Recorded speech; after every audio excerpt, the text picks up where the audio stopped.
visuales vamos a poner esta, que me recuerda un poquito cómo es que están divididas las células. Esa vuelve a salir ahorita. Y vuelvo a poner un poquito las células de cómo están, y estos van a ser los tipos de tumores que nosotros vamos a ver. Primero les voy a hablar de los germinales, que ya tienen ustedes un brochazo, lo que viene en el testículo. Entonces, las células germinales vamos a tener dos tipos de tumores, malignos o benignos.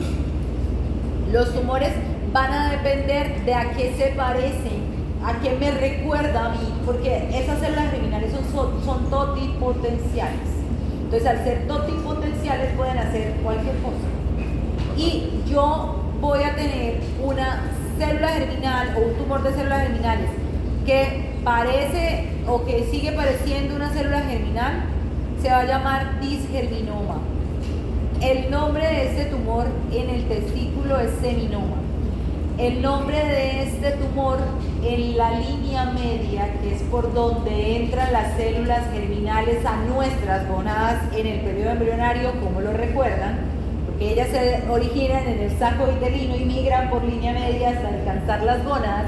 En la línea media yo puedo tener tumores germinales. Por línea media entiendan sistema nervioso central, mesotelio y retroperitoneo. Esos tumor se va a llamar ahí, el de células germinales se va a llamar germinoma. Los tres, seminoma al testículo, disgerminoma al ovario y el germinoma en línea media, son indistinguibles el uno del otro si no me dicen de dónde es. Son igualitos los tres. Entonces a mí me tienen que decir, esto es un ovario, entonces yo digo, es un disgerminoma. Esto es una biopsia de mediastino, yo digo, es un germinoma. ¿Sí? Porque el resto son indistinguibles, se ven igualitos. ¿Sí? Igualitos. Sí, le cambiaron el nombre. Por eso los demás se llaman todos iguales. Mira que en el testículo ustedes van a tener carcinoma embrionario, en el testículo tienen saco de Yolk, en el testículo tienen corio, y en línea media yo tengo saco de Yolk, o sea, les cambiaron el nombre. ¿Sí? Es el mismo tumor. Y si parece embrión o partes embrionales, lo vamos a llamar carcinoma embrionario. Si parecen membranas de la placenta, se va a llamar saco de Yolk o seno endodérmico. Si parece placenta, o sea, vellosidades, trofoblasto, se llama coriocarcinoma. ¿Sí? Eso es como la definición. El teratoma es un tumor distinto, porque el teratoma es una célula germinal que empezó a desdiferenciarse. Entonces, si yo hago de diferenciación a líneas maduras, se llama teratoma maduro. Si yo hago diferenciación a líneas que me recuerdan el embrión, o sea, inmaduras, se llama teratoma inmaduro.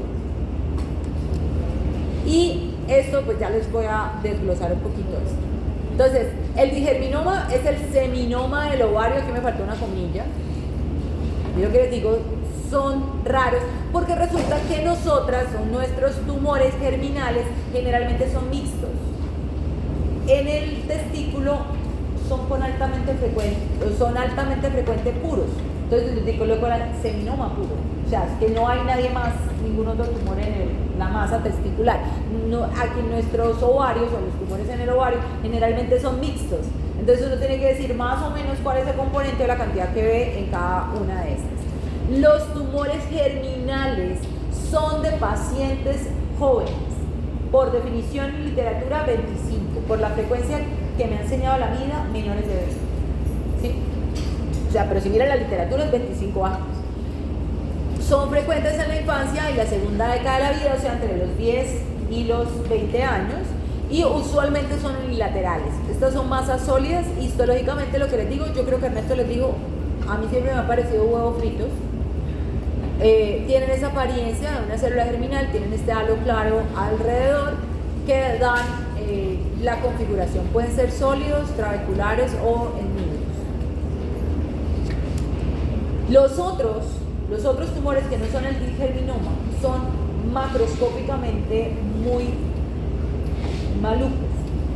Hacen hemorragia y hacen necrosis, entonces no son tan fáciles desde la macro. Todos requieren diagnóstico histológico.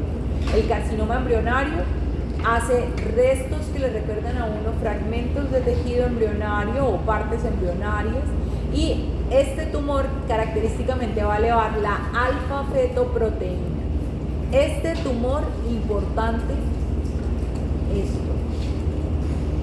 generan pubertad precoz y hemorragia uterina normal. Recuerden que les dije que eran de niñas y de pacientes jóvenes menores de 20 años. Por favor, tengan presente eso, porque estos signos de pubertad precoz en las pacientes, además del estudio hormonal, requieren estudios imagenológicos y puede encontrarse la presencia de una masa ovárica, y automáticamente, si usted ve una masa ovárica en una nena de menos de 12 años que ya está haciendo pubertad precoz, tiene que estar pensando que está ante un tumor de células germinales y que posiblemente tenga un componente de carcinoma embrionario. ¿Sí? Precoz es menor de 12 años. Ya hay que entrar a estudiar porque cada vez los límites han caído. Entonces, dependiendo ya por herencia, por desarrollo, por no sé qué, se acepta hasta los 9, 10 años, pero depende de un montón de cosas. Pero siempre que empiece una niña a hacer maduración sexual, antes de los 12 años, menstruación, antes de los 12 años empiezan a mirar. La maduración sexual inicia sobre los 10 años. Entonces, porque van los TANER, tanto mamario como genital. ¿No? Aquí que me estaban llamando. Buena forma de preguntarme algo. El otro es el que les digo yo que recuerdan membranas de la placenta. Se llama saco vitelino o saco de Yolk, y es este tumor. Niños, esto es por cultura general, porque les digo, son mezclados. ¿Sí? El coriocarcinoma recuerda el trofoblasto. Yo cuando les hablé de placenta les dije que era mucho más agresivo porque genera muchas metástasis rápidamente. Esto aplica igualitico lo que les dije al de placenta. Trofismo por los vasos sanguíneos, hace metástasis rápidamente, termina en el pulmón, hígado y hueso, eleva la beta-HCG, entonces obviamente genera este tipo de lesiones. Entonces, cuando tengo una nena o una paciente menor de 20 años con una masa a nivel del ovario, antes de llevar la cirugía, mientras hacen todo el estudio, ellos empiezan a pedir las hormonas. Entonces, le hacen cuantificación de beta-HCG, le hacen cuantificación de alfa-fetoproteína, le hacen para saber o tratar de determinar cuál de estos tumores puede tener para empezar o dar el tratamiento en caso de ser necesario. Estos son los malignos. Sacamos aparte lo que denominamos teratomas. Los teratomas son lesiones que en su mayoría son quísticas, les decía que hacen derivación de línea celular madura. Entonces, al hacer línea celular madura, nosotros vamos a ver células normales de las diferentes capas. ¿Cuáles son las capas? Embriológicas. Ectodermo, mesodermo y endodermo, y como sabemos que viene en cada capa, ¿cierto? Entonces, nosotros vamos a poder ver componentes de una, de dos o de las tres capas.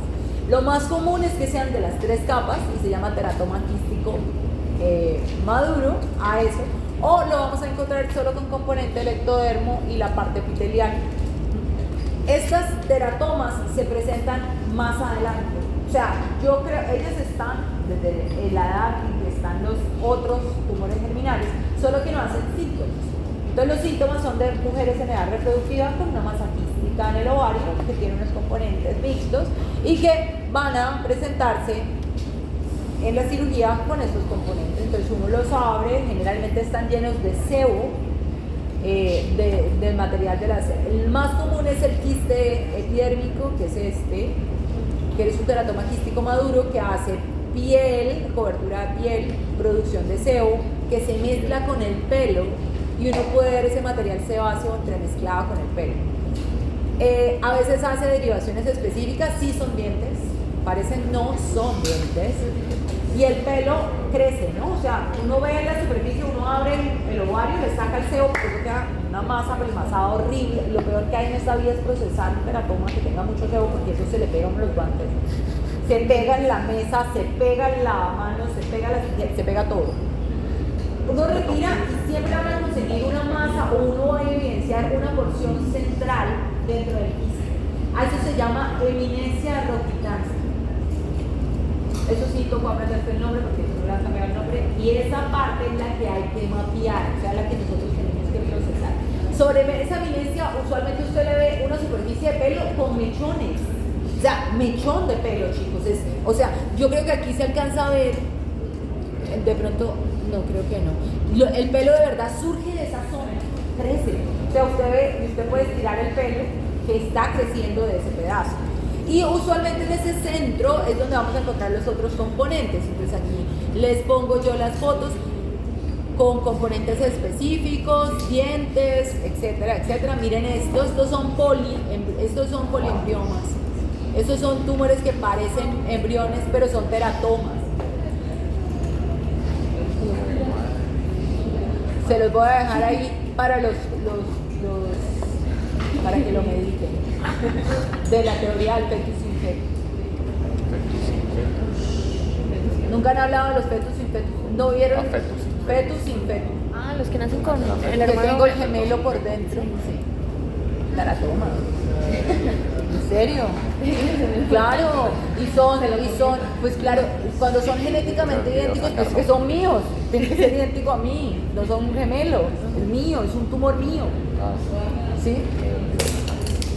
Ahorita está muy debatido eso del fetus in fetu, porque es que no tiene lógica. O sea, como ustedes saben por embriología, no tiene lógica que un gemelo se engulla a otro gemelo. Como changos va a quedar un gemelo metido dentro de uno. O sea, por lógica del origen embriológico no existe. Pero eso está discutido. Entonces estos los llaman poliembriomas, estos de acá. Y nosotros histológicamente podemos encontrar lo que quieran, muchachos. Ahí pueden ver a la imagen de esto, eso es un bronquio, epitelio bronquial. Aquí están viendo ustedes piel, que es lo que más frecuente vemos con todos los componentes, pero ojo, ¿qué es esto de aquí abajo? O sea, esto es piel, ¿no? Esto es piel. ¿Acá qué es? Sistema nervioso central maduro. Lo que más frecuentemente uno ve es piel, glándulas sebáceas, folículos fibrosos. Para mi gusto, después de eso yo veo mucho epitelio respiratorio con cartílago, como está ahí. Veo uno mucha mucosa gástrica. Ojo, niños, esto es tejido maduro, ¿no? Entonces, esa mucosa gástrica puede hacer gastritis. Porque genera produce un jugo gástrico y genera dolor, o sea, no dolor, pero genera molestia y puede haber hemorragias dentro de la lesión. Ya ahorita más adelante les voy a mostrar qué pasa cuando se especializan en una línea, que por ejemplo lo hacen con tiroides. Ya, denme un segundo.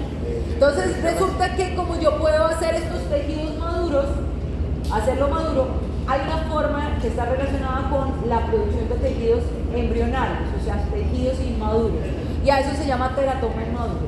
En el teratoma inmaduro lo importante es cuánto sistema nervioso central inmaduro tiene, porque es la formación del sistema nervioso central inmaduro la que me determina la capacidad de hacer metástasis y el pobre pronóstico del teratoma inmaduro. El teratoma inmaduro se comporta como tumor maligno. ¿Se acuerdan la gráfica? No, esta de acá, que el teratoma inmaduro aparece aquí en los malignos, es por eso, porque el maduro no hace nada, él crece dentro del quiste, los tejidos y ya. Puede aparecer algunas cosas que ya les voy a mencionar, pero no pasa nada. Pero el inmaduro hace metástasis y crece y por eso se considera maligno. Se comporta como cualquiera de los otros, como un linfoma, o sea, tiene un mal pronóstico. El teratoma inmaduro.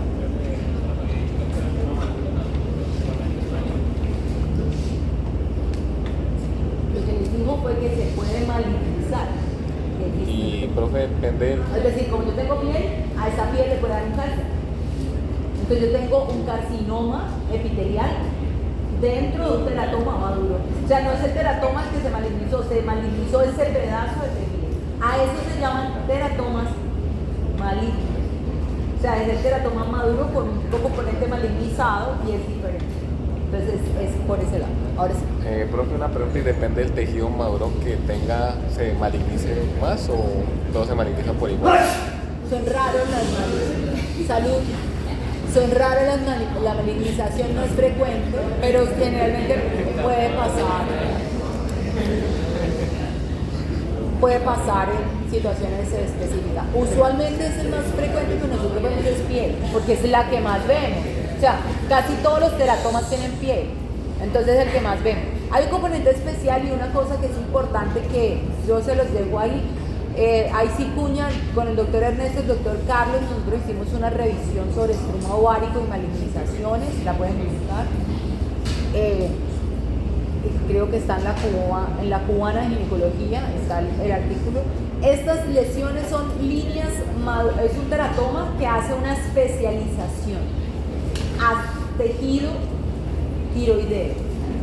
Más del 30% de un teratoma con tejido tiroideo vamos a tener que la producción empieza a ser entre el ovario y la tiroides. Tan es así que cuando yo retiro el tumor de ovario, la paciente, su sistema hormonal sensa que le quitaron un pedazo de la tiroides. Entonces empieza a producir exageradamente y puede hacer tirotoxicosis.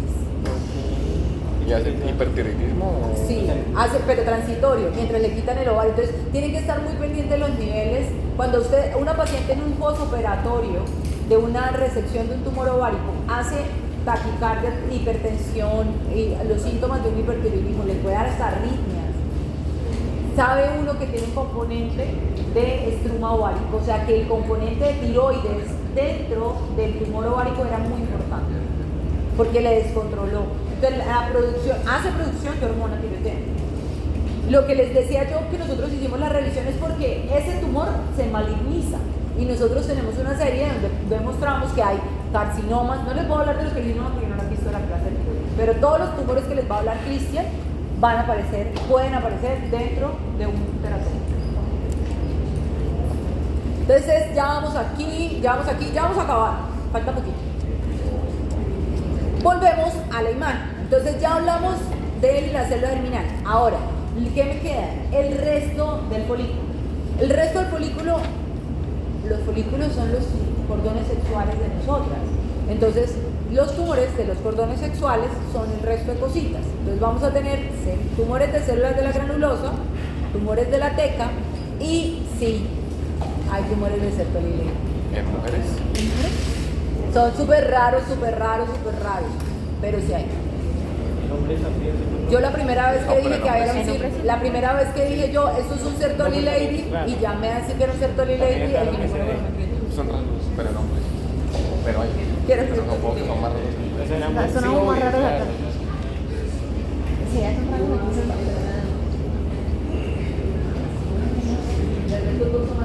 Y yo les decía, que me decía que no habíamos visto los benignos de las células germinales.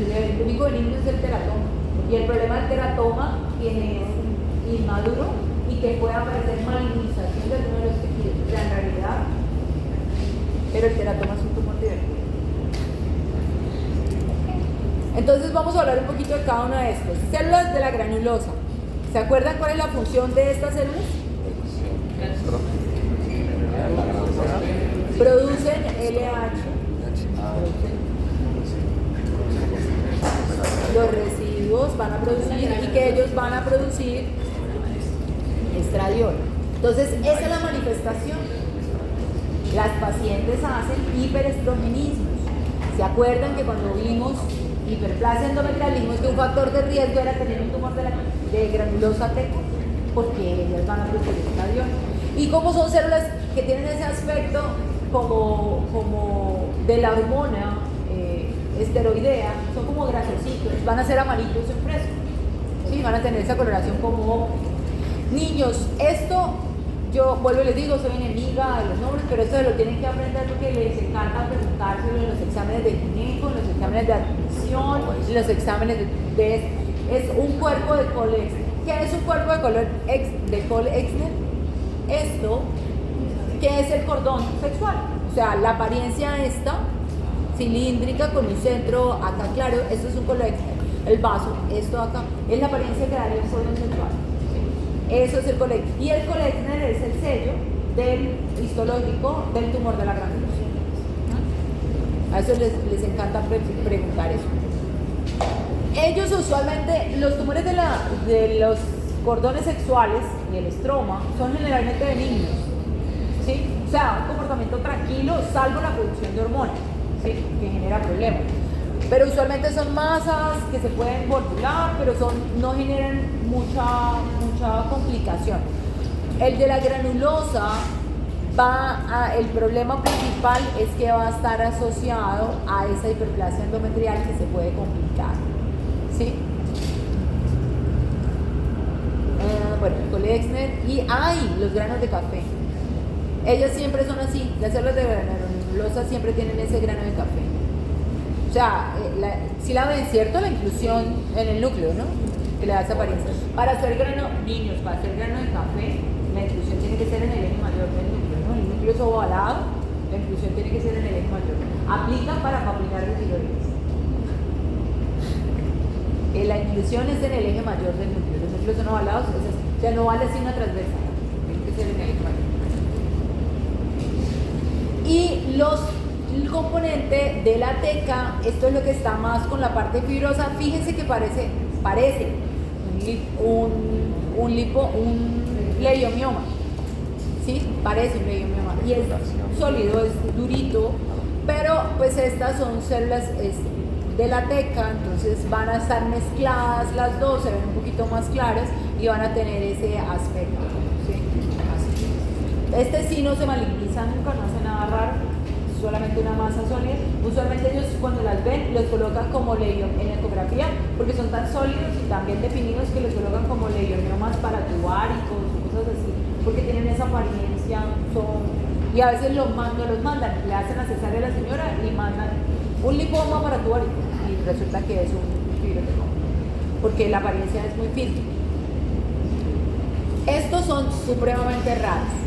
Obviamente el Sertoli lady va a producir gran cantidad de andrógenos, va a producir masculinización. Aquí miren, el hirsutismo del ovario poliquístico es un hirsutismo, digamos que leve, asociado al acné. Se produce sobre el labio superior, puede producirse alrededor de la cara, que aumenta la cantidad de vello alrededor de la cara, o el escurrimiento del vello alrededor de la cara. Por genética hay gente que es así, o sea, hay gente que es vellosa la carita y que tiene los vellos más oscuros, o sea, no necesariamente es masculinización, pero este androblastoma, las nenas, porque estas son pacientes relativamente jóvenes, eso hacen engrosamiento de la uña y aparece vello en la porción de la barba, o sea, la porción baja, o sea, la masculinización aquí, porque la secreción de andrógenos para estos tumores es muy alta. Histológicamente, pues lo que uno ve son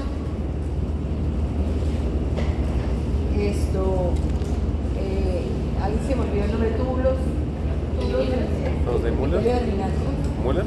De Müller. ¿Los de Müller? ¿Qué? Sí, pero ¿cómo es que es el término túbulos germinales? Seminíferos, no del ovario, del testículo. Para néfritos y para mesoneros. O sea, hacen esto. ¿Qué le falta a esto? El epitelio germinal, o sea, la maduración de las células acá. ¿Sí? Es eso. Es que parece un testículo. ¿Sí? No, porque están las células de Sertoli y las células de Leydig. Pero pues con el carácter de tumor, ¿no? O sea, atripia, todo eso. Ay, ya. Por si acaso yo les digo, resulta que para que les quede en la memoria y de pronto se acuerden, porque en gineco dicen que ellas dijeron que nosotros no les explicábamos nada a ustedes de gineco, que ustedes no veían clase de placenta, que no veían nada de gineco, que no aprendían nada en cuarto semestre, que porque ellos les preguntaban allá y ustedes nunca contestaban. No pasa nada, yo sé que ellos preguntan raro. Yo también a veces ellos me preguntan cosas y digo, ¿qué? Y a veces les digo, le toca decirle al otro, venga, yo estoy entendiendo bien la pregunta.